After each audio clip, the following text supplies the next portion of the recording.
Salut et bienvenue dans ce nouvel épisode d'un mec qui écrit et qui marche, ou qui marche et qui écrit d'ailleurs. Hem, D'abord, je voulais vous remercier pour, l'accueil que vous avez fait au premier épisode.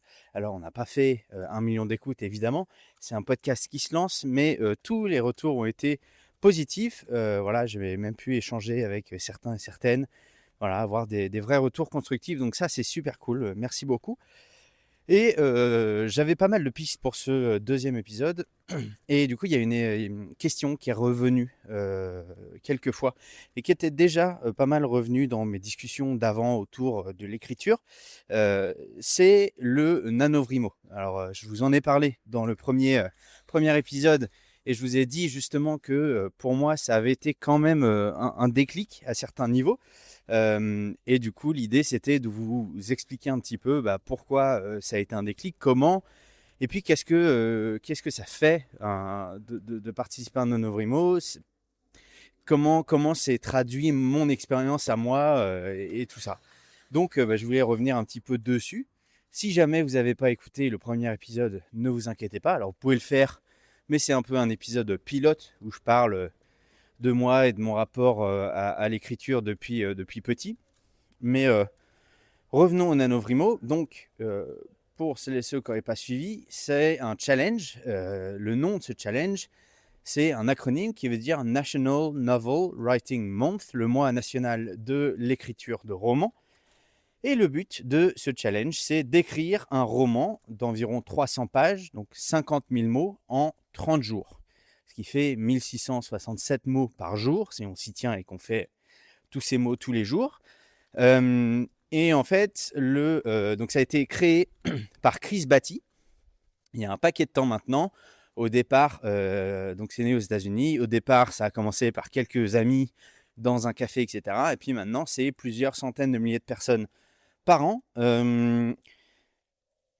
Moi, j'ai fait ce challenge pour plusieurs raisons. D'abord, les raisons que je vous avais évoquées dans le premier épisode, où c'est simplement pour arriver à créer un projet, à créer un projet de roman de A à Z, en tout cas toute la première ébauche.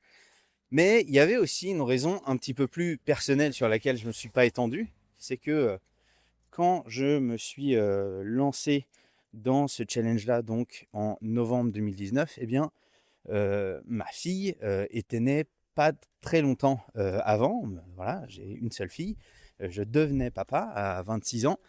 Et j'avoue que tout mon monde changeait un petit peu autour de moi puisque j'avais vu quand même pas mal de gens être parents autour de moi et j'avais l'impression que pour beaucoup, eh bien, en fait, ils perdaient toute possibilité d'avoir du temps libre pour créer. Et moi, la création, ça a résumé ma vie. Je vous en ai parlé un petit peu dans le premier épisode, mais voilà, j'ai toujours créé énormément de choses, beaucoup de projets. Et donc là, je me disais, en fait, tout le temps que j'avais de libre, ça sera un temps que je vais consacrer à ma fille. Et donc, ça me faisait peur. Ça m'a créé voilà, des petites angoisses en se disant, est-ce que je vais pouvoir continuer de créer des choses comme je le faisais avant? Parce que ça fait littéralement partie de moi. C'est pas quelque chose d'optionnel, c'est aussi quelque chose dont j'ai besoin pour me sentir accompli, heureux et tout ça. Que même quand ça c'est pas forcément professionnel, voilà, quand j'écris actuellement, il n'y a rien de professionnel en soi. C'est pour le plaisir, même si un jour j'aimerais que ça devienne professionnel. Mais voilà. Bref, je vais pas m'étendre sur le sujet, mais c'était la raison aussi de me lancer dans un NaNoWriMo à ce moment-là, puisque c'était une façon de me prouver à moi-même que oui, j'en étais encore capable, même après avoir eu ma fille, de me lancer dans un challenge qui sur quelque chose qui m'attirait, mais dont j'étais clairement pas expert. L'écriture, je naviguais dedans un petit peu à l'aveugle. Euh, mais en plus, quelque chose qui est quand même assez dur à tenir sur la longueur. Il y a beaucoup de gens qui commencent un NaNoWriMo et qui n'arrivent pas à le terminer, à arriver à faire ces 50 000 mots. Alors, je ne sais plus exactement les pourcentages. Je vais dire quelque chose de mémoire comme ça, mais c'est peut-être très faux, mais il me semble que c'était à peine 10% des participants qui commencent justement un NaNoWriMo qui arrivent à le terminer.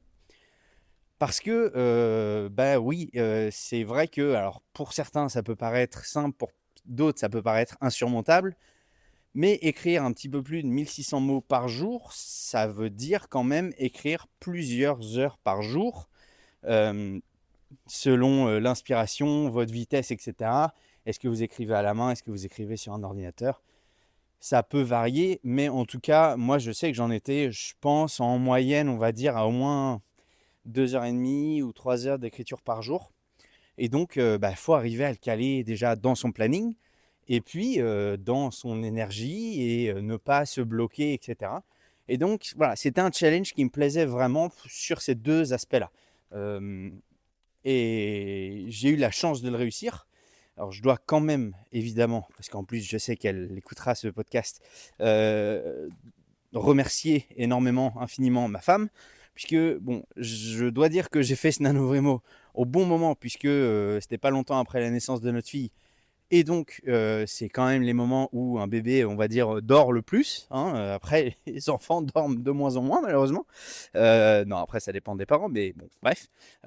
Mais j'ai eu surtout un soutien indéfectible de ma femme, donc je la remercie énormément, qui m'a énormément aidé et qui s'est beaucoup occupé de ma fille aussi sur ce moment-là. Donc, j'aurais pas pu le faire sans son soutien. Et même avec ce soutien-là, ça a été très dur. Alors, c'est clair et net, il y a quelque chose qui m'a sauvé mon NaNoWriMo, et c'était un conseil que m'avait donné une ancienne participante, qui était tout simplement un livre. Ce livre, il s'appelle « Écrivez votre roman, votre premier roman, je crois, en 30 jours ». Et il est écrit par Chris Beatty, justement, Chris Beatty, le créateur du NaNoWriMo. Et c'est à la fois, c'est pas à la fois en fait, c'est un ensemble de conseils. C'est un guide avec beaucoup de conseils sur comment réussir son NaNoWriMo. Ça va de choses auxquelles on va penser, ça va être se faire des petites idées sur des post-it, voilà, découper des scènes, des choses comme ça, même qu'est-ce qu'on peut préparer en avance et qu'est-ce qu'il vaut mieux pas forcément préparer en avance pour vivre l'expérience pleinement. Mais il y a plein de conseils. Il y en a un que je cite très souvent parce que c'est un conseil qui est à la fois utile et en même temps, au départ, qui peut paraître quand même un peu loufoque. Au bout d'un moment, vous allez arriver à des moments où vous allez être bloqué. C'est-à-dire que vous écrivez 100 mots dans votre journée et là, c'est l'espèce de page blanche. Vous ne savez plus quoi écrire. Vous êtes aux 2/3 de votre challenge. Voilà, passer la moitié, 2/3, ça commence à devenir vraiment dur. Et Chris Beatty, il file un conseil que moi j'aime beaucoup, qui est de simplement introduire un personnage qui va venir et qui va raconter n'importe quoi. Qui va raconter soit c'est quelqu'un qui est complètement fou et qui divague et qui littéralement crache des mots les uns à la suite des autres qui n'ont aucun sens. Mais en fait, ça vous fait, mine de rien, avancer dans votre compte de mots pour le challenge. Alors, je sais que comme ça peut sonner un petit peu comme de la triche, mais en réalité, ce sont vraiment des petites armes. Parce que très souvent, vous n'allez pas appliquer ce conseil à la lettre, mais vous allez vous investir de ce concept, vous allez le retravailler. Ça va pas être quelqu'un qui va, je sais pas, dire n'importe quoi, mais ça va être un chanteur qui va écrire une chanson. C'est pas grave si les paroles, elles ne collent pas exactement avec le thème du livre, elles ne collent pas exactement avec la situation. Mais vous allez écrire des paroles de chansons en plein milieu de votre livre. Peu importe, vous allez forcément trouver votre manière à vous de retravailler ce conseil. Mais c'est ce genre de conseil-là, on va dire, du truc très simple à des trucs un petit peu plus loufoques comme ça. Et très franchement, pour moi, c'est un indispensable. Si vous vous lancez vraiment sérieusement dans un NaNoWriMo, il faut vraiment lire ce bouquin. Et moi, du coup, une des personnes qui a écouté le premier épisode me posait la question de pourquoi est-ce que ça a été un tel déclic chez moi. Alors, il y a deux choses. La première chose, c'est évidemment quand on termine, c'est notamment ce que dit Chris Beatty dans son livre. En fait, il y a une espèce de légitimité qui s'installe. Vous avez écrit votre premier roman, votre premier jet de roman, et vous avez gagné le droit de vous appeler écrivain. Alors, vous n'êtes pas un écrivain à succès, vous n'êtes pas romancier, vous n'êtes pas peu importe, mais un écrivain, une écrivaine évidemment, c'est quelqu'un qui écrit, ok? Eh ben, vous avez le droit de vous présenter comme écrivain. Après, ça peut être écrivain en herbe, écrivain amateur, écrivain, peu importe. Mais il y a cette espèce de truc de légitimité. Oui, j'ai écrit quelque chose de A à Z, 300 pages, c'est pas rien. Et donc, voilà. Moi, même si je suis pas quelqu'un qui recherche trop, qui a besoin de se sentir légitime et tout ça, j'ai de la chance de ne pas avoir trop ces blocages-là. Mais pour le coup, le monde de la littérature et de l'écriture en général, il y a quand même une espèce d'aura. Il y a quand même quelque chose où, quand on dit qu'on est écrivain, ouais, il y a une espèce de prestance. Et j'arrivais pas, pourtant, même si j'étais passionné d'écriture et que voilà, j'arrivais pas à me l'attribuer. Et bah, ce challenge-là m'a vraiment permis de m'autoriser à le dire. Donc ça, c'est la première chose. Et la deuxième chose, c'est que j'ai littéralement découvert une manière d'écrire. Alors, je vais peut-être intervertir des choses, mais on parle souvent de deux types d'écrivains. On parle de l'architecte et du jardinier. La différence, c'est que l'architecte, il va faire des plans. Une fois qu'il a fait ses plans, il va éventuellement poser les bases de tous ces murs. Puis une fois qu'il a tous ces murs, il va commencer à mettre les meubles. Enfin bref, vous avez compris, on découpe. On part d'abord de l'œuvre en général. Donc on a une idée au global, un personnage avec une situation de début, et on essaye de trouver une fin. Et puis on découpe. On découpe par chapitre, on découpe par scène. Et puis ensuite, on vient remplir les blancs. Ok ? Je pense que c'est un petit peu la technique par défaut qu'on essaye tous d'appliquer quand on découvre l'écriture. D'abord, c'est ce qu'on nous apprend aussi à l'école, en cours de français, en choses comme ça, de découper l'introduction, voilà, la synthèse, etc.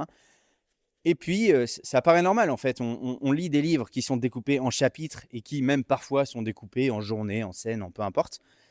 Donc c'est vrai que ça paraît assez logique de recopier ce découpage quand nous on écrit nos propres œuvres. Et en fait, grâce à ce livre, j'ai découvert une autre manière d'écrire qui est plutôt le jardinage. Le jardinage, c'est quoi? Eh bien, c'est planter une petite graine, l'arroser, la regarder, la désherber, continuer de l'arroser, faire en sorte qu'elle ait tout ce qu'il lui faut dans son environnement pour grandir. Mais on ne va pas la contraindre à grandir spécifiquement à un endroit ou à ne pas dépasser une certaine hauteur, etc. Non, on va continuer de l'examiner, de la regarder, mais c'est elle qui va décider un petit peu de où elle va aller. Et bien là, c'est pareil.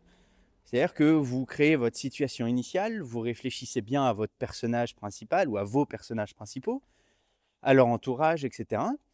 Et éventuellement, parfois, vous avez quand même une idée d'intrigue, mais l'idée principale d'un jardinier ou d'une jardinière, c'est de laisser vivre son personnage dans sa tête et d'être un petit peu au final que le scribe de la vie de ce personnage, mais de le laisser vivre. Et pour la première fois, j'ai essayé cette technique justement pendant ce NaNoWriMo. Et depuis, je n'écris plus que comme ça parce que c'est simplement la méthode qui, d'une, marche le mieux pour moi, mais surtout qui est la plus agréable. C'est-à-dire que j'ai envie d'écrire comme ça. Auparavant, ce que je faisais très souvent, c'est que je découpais mes chapitres, je découpais mes scènes. Voilà, j'avais un petit peu toute mon intrigue de ficeler, tout ça. Mais au moment, en fait, d'écrire l'intérieur de mes scènes ou l'intérieur des dialogues, en fait, ça ressemblait à une contrainte et surtout, j'étais bloqué. Je savais exactement ce qui se passait avant et je savais exactement l'état de la scène d'après. Mais du coup, c'était super contraignant et pas du tout agréable ni amusant de remplir. En fait, j'avais l'impression d'avoir un espèce de texte à trous et de faire du remplissage forcé. C'était ça ne correspondait pas du tout à ce que je m'imaginais de l'écriture. Et donc, quand j'ai découvert cette technique-là et que je l'ai mise en pratique, je me suis rendu compte que c'était vraiment beaucoup plus facile, pour moi en tout cas, d'écrire. Je ne dis pas que ça correspond à tout le monde. Il y a plein d'architectes et qui sont renommés, qui ont vendu énormément de romans. Donc moi, je suis personne pour vous conseiller une méthode ou une autre. Par contre, si jamais vous n'avez pas essayé, si jamais vous avez commencé par être plutôt architecte et que vous avez eu quelques problèmes, des blocages, des choses comme ça, bah, mon conseil, c'est quand même d'essayer cette idée de devenir jardinier. Il y a énormément d'écrivains et des très célèbres qui font partie de cette lignée-là. Par exemple, Stephen King, c'en est un grand représentant qui, lui, milite même pour ne pas avoir d'intrigue et de choses comme ça et de laisser ses personnages vivre le plus possible. Alors, je ne sais pas si j'irai jusqu'à vous conseiller ça, mais en tout cas, toujours est-il que oui, c'est vraiment quelque chose qui m'a changé mon écriture. Et donc, ce NaNoWriMo, parce que c'était ça le sujet quand même de base, je l'ai vécu, c'était difficile, mais j'ai quand même pris énormément de plaisir. Et j'étais content parce que j'ai commencé avec une idée de roman très ouverte. Je vais vous la donner tout de suite, parce que je suis pas trop du genre à de toute façon cacher mes idées ni rien. Et puis, c'est pas, on va dire, une situation initiale qui est délirante. La situation initiale, c'est qu'on a 3 amis, okay, 2 frères et un ami d'enfance, qui ont lancé un groupe de rock qui marche, qui a explosé, voilà. Et ça fait plusieurs années maintenant qu'ils tournent un peu partout dans le monde, etc. Ils ont vraiment, vraiment explosé. Sauf que depuis qu'ils sont partis dans cette tournée mondiale, eh bien, en fait, ils sont complètement bloqués. Ils se retrouvent dans la situation dans laquelle énormément de groupes et d'artistes se retrouvent, c'est qu'ils n'arrivent plus rien à écrire, à composer. Ils ont perdu toute créativité, toute imagination, toute envie d'écrire des chansons. Enfin, en tout cas, l'envie est là, mais ils n'arrivent pas à la mettre en pratique. Et donc, leur but, ça va être de partir en road trip pendant un temps indéfini, sans téléphone, sans rien, et juste eux trois, un van aménagé, etc. Et puis de traverser le pays. Alors, ils ont quand même une quête, mais on va dire que cette quête-là, elle est arrivée plus tard. Déjà, je ne l'avais pas au début du NaNoWriMo, j'avais que ma situation initiale. Mais ensuite, on va dire le début du récit, c'est qu'ils découvrent, ils achètent une guitare, je crois, je dis je crois parce que ça fait tellement longtemps que j'ai un petit peu perdu des morceaux de l'intrigue dans ma tête. Ils achètent une guitare aux enchères et dans cette guitare, ils trouvent des indices qui mèneraient en fait à un endroit, un studio légendaire dans lequel la plupart des groupes de rock des années 60, 70, 80 eh bien, y ont écrit leurs plus grands tubes, etc. Et où a priori ce serait un petit peu l'Eldorado de la créativité, la fontaine de jouvence, et un endroit mythique, mais caché et que seuls les groupes se partageaient, on va dire, en bouche à oreille ou en tout cas de la main à la main. Et le but, c'était évidemment de retrouver ce studio mythique grâce à des indices laissés ça et là par des anciens groupes de rock et tout ça. Voilà l'intrigue, on va dire, très grossière de ce livre-là. Et pour moi, c'était vraiment le genre d'histoire parfaite, entre guillemets, à écrire pour un NaNoWriMo, puisque j'avais quand même une trame, j'avais quand même un but, je savais un petit peu où j'allais, mais c'était hyper libre en termes de, en fait, qu'est-ce qu'ils allaient rencontrer, par où ils allaient aller, qu'est-ce qu'ils allaient rencontrer comme personne, comme lieu. Il pouvait se passer plein de choses sur la route. Ils pouvaient éventuellement tomber sur des fans qui les reconnaissaient. Enfin, voilà, il pouvait se passer énormément de choses. Et donc, même parfois, si je me disais, je vais un petit peu m'embouer dans une scène, dans un chapitre où je ne sais pas trop où je vais et du coup, je me bloque un peu, et il pouvait y avoir un truc qui venait se mettre en travers de leur route et qui cassait complètement l'histoire de là où ils en étaient. Et donc, quand vous écrivez vraiment tous les jours, et donc 1600 mots, ça fait quand même pas mal de pages. Alors, je sais plus exactement, mais j'ai envie de dire que ça fait à peu près 8 pages complètes tous les jours. Bah, il y a des moments où vous allez bloquer, etc. Et donc, se laisser des portes de sortie comme ça, c'est vraiment hyper utile. Voilà. Et donc, je pense que c'était une bonne idée, en tout cas pour moi, de partir avec quelque chose d'assez ouvert, assez libre, un road trip dans ce genre-là. Après, ça reste quand même dans les choses que j'aime bien écrire. Donc, voilà, ça correspondait quand même bien.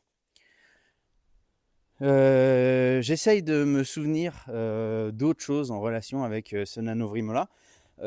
Mais je crois que je vous ai à peu près tout dit. Évidemment, ce manuscrit, pour l'instant, il est pas dans un tiroir, on va dire dans un tiroir numérique. J'y ai pas retouché depuis. J'ai quand même envie de le ressortir. J'ai eu énormément d'autres idées depuis pour agrémenter ou pour remplacer des morceaux qui, évidemment, me plaisaient pas. Très sincèrement, je pense qu'à la sortie de ce challenge-là, je dois avoir peut-être 20%, 30% grand max de ce que j'ai écrit qui me plaît réellement. Et encore, même dans ces 20-30%, il y aurait énormément de réécriture. Mais ça a le mérite d'exister. Et surtout, ça m'a appris, et c'est ce que je mets en place aujourd'hui quand j'écris mes nouvelles, et c'est pareil, c'est un conseil de Chris Beatty, c'est de faire taire son éditeur interne.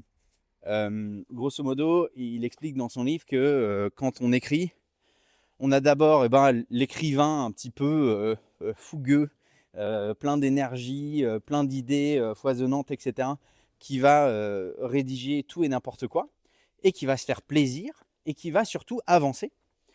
Et puis, quand on retourne sur un texte qu'on a écrit il y a un petit moment, un petit moment d'ailleurs, ça peut être la veille, on va avoir envie, une envie irrépressible. C'est notre éditeur interne qui se réveille et qui est lui un peu plus mesquin, il n'a pas envie d'avancer, il a juste envie que tout soit parfait. Sauf qu'évidemment, tout n'est jamais parfait. Et ce que vous faites aujourd'hui, pour votre vous de demain, votre éditeur interne de demain, ça sera forcément pas parfait. Et donc, c'est là où vous rentrez dans cette espèce de boucle d'édition sans fin et que vous avancez jamais dans votre manuscrit. Et donc, un des piliers de ce challenge-là, c'est de ne jamais modifier ce que vous avez écrit la veille. Peut-être que vous avez écrit d'énormes conneries ou qu'il y a des choses que vous dites c'était vraiment une erreur, etc. Eh bien, c'est pas grave. Il faut apprendre à faire fi de ça. Si un jour vous le sortez vraiment en roman et que ça devient vraiment quelque chose, là vous aurez tout à loisir, une fois que le premier manuscrit sera terminé, de réécrire quelque chose. Mais en tout cas, le but, c'est que vous ne rééditiez jamais ce que vous avez écrit la veille ou les jours d'avant. Déjà, juste pour vous permettre d'avancer en fait, parce que si vous changez 400 mots, il vous reste toujours 1600 mots à écrire. Donc vous êtes juste mis énormément de travail en plus. Donc c'est aussi une des aides pour arriver à compléter ce challenge. Voilà, je pense que j'ai fait le tour honnêtement de mon expérience. La dernière chose, c'est que bien évidemment, j'ai très envie de refaire un NaNoWriMo. Après, j'en ai moins une envie irrépressible comme à l'époque, puisque je ne suis pas dans la même situation et qu'aujourd'hui, j'écris tous les jours, que je publie des nouvelles tous les mois. Donc, j'ai réussi, on va dire, à passer un petit peu ces blocages que j'avais à l'époque. Mais l'aventure était tellement inspirante et m'a tellement apporté que oui, évidemment, j'ai envie d'y retourner. J'y retournerai dans les années à venir. Est-ce que c'est ce prochain mois de novembre? Est-ce que c'est le mois de novembre de l'année prochaine? Je ne sais pas, mais je vais y revenir forcément. Voilà, j'espère que cet épisode vous aura plu, que vous aurez soit appris quelque chose, soit en tout cas que ça pourra vous aider. N'hésitez pas, j'ai oublié de le dire dans le premier épisode, mais n'hésitez pas vraiment à mettre des commentaires sur l'épisode que vous écoutez pour qu'on discute maintenant, alors selon où vous regardez, mais en tout cas sur Spotify, vous pouvez mettre des commentaires, je peux vous répondre, etc. Donc franchement, allez-y si vous avez soit des questions, soit des envies d'un sujet en particulier pour les prochains épisodes. Mais moi, juste pour savoir, peut-être déjà, est-ce que vous avez fait un NaNoWriMo et c'était quoi votre c'était quoi, que vous en avez retiré, le plus? Et puis éventuellement, qu'est-ce qui vous empêche, vous pensez aujourd'hui, qu'est-ce qui vous bloque de vous lancer dans l'aventure? Voilà, je vous laisse sur ça. Je vous souhaite une bonne journée, une bonne soirée, peu importe quand vous écoutez ça et moi je vous dis au prochain épisode. Salut!